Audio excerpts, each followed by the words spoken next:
Hi friends, welcome to Pushpa's life. இன்றைக்கி இந்த வீடியோவில் சண்டே ரொட்டீன் விளாக் தாங்க. ஒரு 3:30லேருந்து நைட் ஒரு 9 வரைக்கும் என்னோடய ரொட்டீன் தாங்க உங்கள் கூட ஷேர் பண்ணியிருக்கிறேன். அதுக்கு முன்னாடி நம்ம ஃபேமிலியில் இருக்கிற எல்லாத்துக்குமே ஒரு மிகப்பெரிய ஹாய் சொல்லிக்கலாங்க. Hi Anitha sister, hi Pushpavathi sister, hi Sheela sister, hi Vijay sister, hi Vasuki sister, அதுக்கப்புறம் hi Malathi sister, hi Thenmozhi sister, hi Sangeetha sister, hi Sheela sister. எல்லாத்துக்கும் மிகப்பெரிய ஒரு வணக்கத்தை நான் தெரிவிச்சுக்கிறேங்க. இன்றைக்கி பார்த்திங்கன்னா ஒரு 3:30 அப்படிங்கும்போதே எழுந்திரிச்சிட்டேங்க. நைட்டு ஒரு 2 மணி அப்படிங்கும்போது யாரோ கதவு தட்டுற மாதிரியே ஒரு சத்தம் கேட்டுச்சுங்க. இவங்க அப்பா ஹாஸ்பிட்டலில் இருக்கிறதுனால என்னன்னு தெரியல, 2 மணிங்கும்போது தூக்கமெல்லாம் தெளிஞ்சிருச்சு. சரின்ட்டு அதுக்கப்புறம் தூக்கம் வரல, கொஞ்சம் நேரம் அப்படியே இருந்துட்டு அதுக்கப்புறம் பார்த்திங்கன்னா ஒரு 3:30 அப்படிங்கும்போது தாங்க எந்திரிச்சோன்னையும் சரி எக்ஸசைஸ் பண்ணி ரொம்ப நாள் ஆகிப்போச்சு. ஊர்லேருந்து வந்ததுக்கப்புறம் எக்ஸசைஸே பண்ணலை. எக்ஸசைஸ் பண்ண ஆரம்பிக்கும்போது கை காலெலாம் கொஞ்சம் வலிக்க ஆரம்பிச்சுது. அதுக்கப்புறம் சரியாயிடுச்சு. ரெகுலராக செய்யும்போது நல்லா இருந்தது. உடம்பு அவ்வளோ ஒரு ஃப்ரீ ஆகிட்டு வர்றதை என்னால் உணர முடிஞ்சுதுங்க. அதுக்கப்புறம் அந்த எக்ஸசைஸை நம்ம விட்டுட்டோம் அப்படின்னாலும் ஒரு வாரம் கை காலெலாம் வலிக்க ஆரம்பிச்சிடும். அந்த மாதிரி தான் எனக்கும் இருந்துச்சு.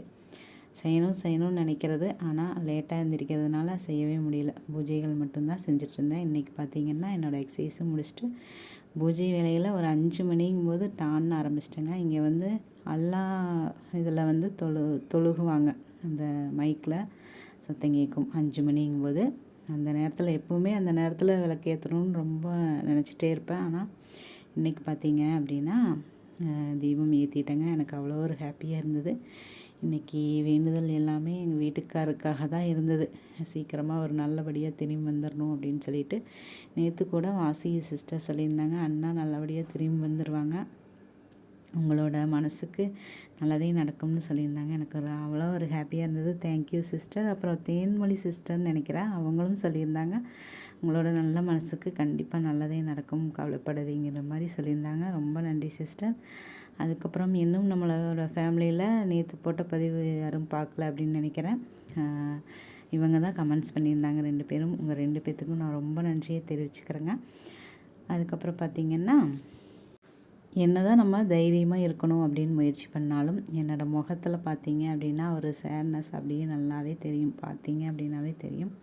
அப்புறம் நேற்று நம்மளோட அபி சிஸ்டரும் ஃபோன் பண்ணி பேசியிருந்தாங்க. ஊருக்கு போயிருக்கிறாங்க அப்படின்னு சொல்லியிருந்தேன் இல்லைங்களா. அவங்களும் ஃபோன் பண்ணி அவ்வளோ ஒரு உங்களையெல்லாம் மிஸ் பண்ணுறேன் அக்கா அப்படின்னு சொல்லிட்டு அவ்வளோ ஒரு அன்பாக பேசிகிட்டு இருந்தாங்க. நானுமே மிஸ் பண்ணுறேம்மா, சீக்கிரமாக வருவியா, என்ன பண்ணுவேன் அப்படிங்கிற மாதிரி ரொம்ப நேரம் பேசிகிட்டு இருந்தாங்க.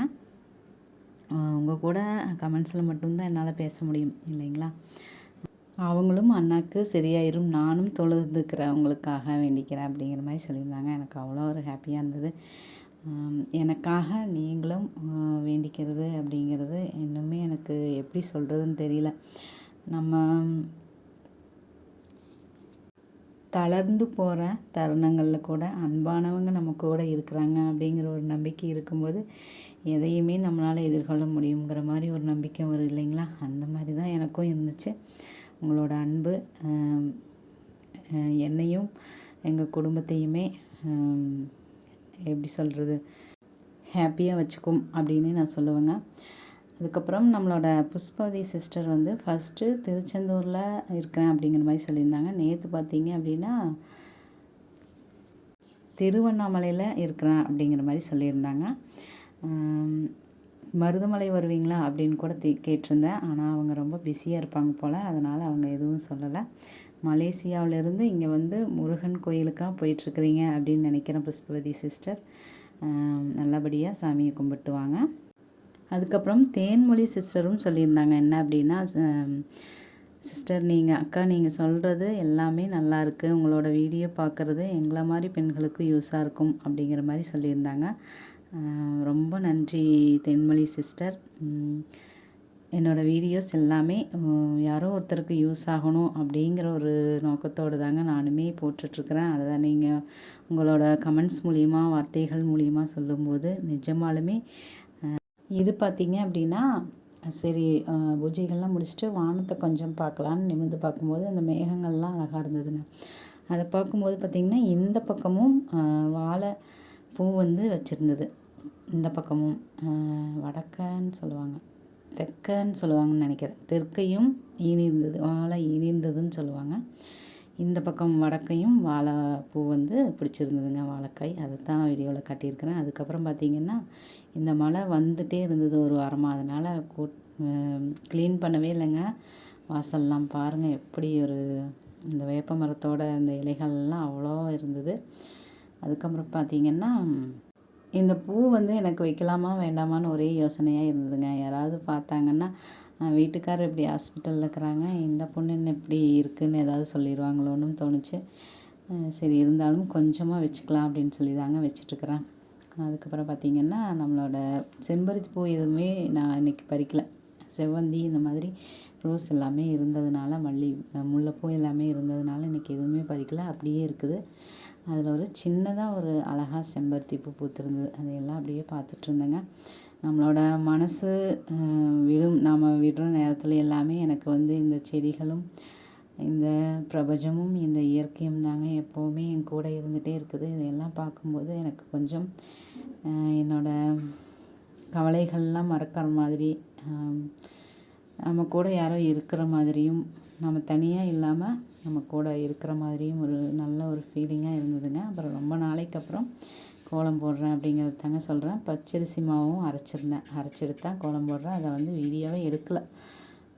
எங்கள் மேடம் பார்த்திங்கன்னா அந்த அரைச்சி வச்சுருந்த மாவுக்குள்ளே பூவையெல்லாம் போட்டு வச்சுட்டாங்க. அதுதான் இடையில வந்துட்டு இருந்தது. அப்படியே கோலமெல்லாம் போட்டு அதுக்கப்புறம் பார்த்திங்கன்னா இன்றைக்கி என்ன வேலை செய்கிறது என்னன்னே தெரிலங்க. அப்புறம் எங்கள் வீட்டுக்காரோட சித்தப்பா சின்னம்மா சொல்லலாம் இல்லைங்களா, அவங்க வீடு பக்கத்தில் தான் இருக்குது. சின்னம்மா வந்து அங்கே தங்கிட்டாங்க. அவங்க அண்ணன் வந்து வீட்டுக்கு வந்துட்டார். எங்கள் வீட்டுக்கு ஒரு அண்ணன் எங்கள் வீட்டுக்காரர் கூட இருக்கிறாங்க சின்னம்மா. அதனால் சரி எனக்கு வந்து மாமா ஆகிறாரு, மாமா என்ன பண்ணுறாருன்னு பார்க்கலாம் அப்படிங்கிறதுக்காக தாங்க போகிறோம். அவர் பார்த்திங்கன்னா நாங்கள் வர்றதுக்குள்ளே வெங்காயமெல்லாம் அரிஞ்சு வச்சுட்டு கார சட்னி மாதிரி செய்ய போகிறேன் அப்படின்னு சொல்லி செஞ்சிட்ருந்தாருங்க. அதுக்கப்புறம் தோசையெல்லாம் சுட்டு சாப்பிட்டு மறுபடியும் வீட்டுக்கு வந்திருந்தேங்க. அப்போ பார்த்திங்கன்னா நம்ம அணில் வந்து ஏற்கனவே இந்த தோசையை போட்டது எல்லாம் எடுத்து சாப்பிட்ருக்குறாங்க. அவ்வளோ ஒரு அழகாக இருந்தது. அதையும் தாங்க வீடியோவில் காட்டியிருக்கிறேன். இன்றைக்கி பார்த்திங்கன்னா வீட்டுக்குள்ளே இருக்கிறதுக்கே எனக்கு வந்து எனக்கு எப்படி சொல்கிறது தெரியல. வெளியிலேயே தாங்க டைம் ஸ்பெண்ட் பண்ணிகிட்ருந்தேன். வீட்டில் வந்து எந்த ஒரு க்ளீனிங் வேலையுமே செய்யலை. மாமாவுக்கு அங்கே போய் மாமா வீட்டுக்கு போகிறது, அப்புறம் வெளியில் இருக்கிறவங்க கூடையெல்லாம் பக்கத்துலேயுமே எங்களுக்கு தெரிஞ்ச ஒருத்தருக்கு நிறைய 2-3 ஒருத்தருக்கு உடம்பு சரியில்லைங்க. அவரையும் சரி போய் பார்க்கலாம் அப்படின்னு சொல்லிட்டு பார்த்துட்டு இருந்தோம். இப்படியே தான் எல்லாத்துக்கூடையுமே இன்றைக்கி பேசிகிட்டு தாங்க டைம் போச்சு. என்னால் வந்து வீட்டுக்குள்ளே இருக்க முடியல. அதனால் இன்றைக்கி பார்த்திங்க அப்படின்னா இந்த மாதிரி தாங்க செஞ்சிட்ருந்தேன். அதுக்கப்புறம் ஒரு 4 மணிக்கு மேலே இருக்கும் அப்படின்னு நினைக்கிறேன். அதுக்கப்புறம் தான் என்னோடய வேலைகள்லாம் வீட்டில் வந்து ஸ்டார்ட் பண்ண ஆரம்பித்தேங்க. வீடு பார்த்திங்க அப்படின்னா இப்படி தாங்க இருக்குது. இதைத்தான் இனிமேல் தான் பெட்ஷீட்டு கூட இன்றைக்கி எடுக்கல, எல்லாமே எடுத்து வச்சுட்டு எல்லாமே அப்படி அப்படியே இருக்குது. சமையல் கட்டுலேயுமே சமையல் செஞ்சது எல்லாமே அப்படி அப்படியே இருக்குது. வாஷ் பண்ணுற வேலைகள் எல்லாமே அப்படி அப்படியே இருந்துச்சுங்க. சரி இனிமேலும் விடக்கூடாது அப்படிங்கிறதுனால அப்படியே கொஞ்சம் கொஞ்சமாக வேலையை செய்ய ஆரம்பிச்சிட்டேங்க. இதெல்லாம் செஞ்சு முடித்ததுக்கப்புறம் தான் பார்த்திங்கன்னா மனசுக்கே கொஞ்சம் நல்லா இருந்தது. அதைத்தான் வீடியோலையுமே ஷேர் பண்ணியிருக்கிறேங்க. வீட்டுக்காரருக்கு பார்த்திங்க அப்படின்னா ஃபோன் பண்ணி பேசுகிறது மட்டும்தாங்க வேலையாக இருந்தது. இன்றைக்கி கொஞ்சம் நேரத்துக்கு ஒரு தடவை ஃபோன் பண்ணி என்ன பண்ணுறீங்க அப்படின்னு சொல்லி பேசிகிட்டு இருந்தோம். ட்ரிப்ஸு போட்டுட்ருந்தாங்கன்னா அப்புறம் இடையில ஆவிவெல்லாம் பிடிச்சி விட்டுருக்குறாங்க அப்படிங்கிற மாதிரி சொல்லிகிட்டு இருந்தாருங்க.